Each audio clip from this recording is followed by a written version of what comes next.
Several years ago, I was on my regular run near our home in New Hampshire, the same 3.2-mile loop that I ran most mornings.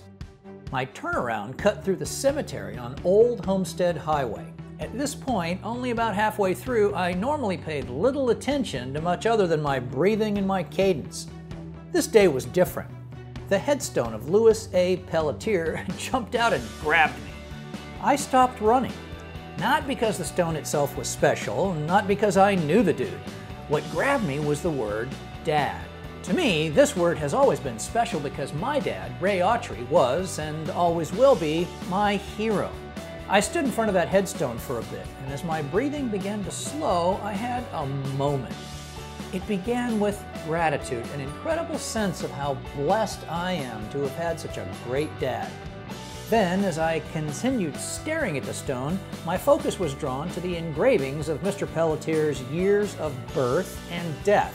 For him, 66 years in between. I began to think, each of us has a year we were born.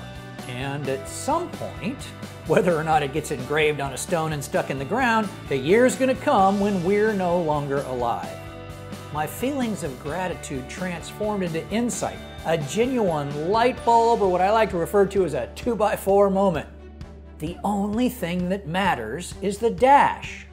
My sky opened. It became clear to me that whether few or many, the only thing that matters with whatever number of years we're given is what we do with them and who we become.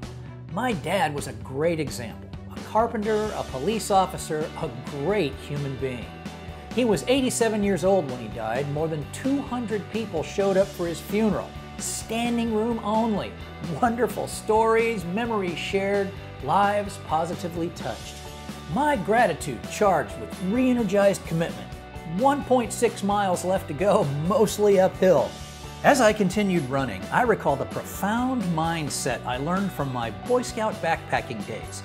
Always leave the campsite better than you found it. Isn't it awesome that you and I have the opportunity to make our dashes whatever we want?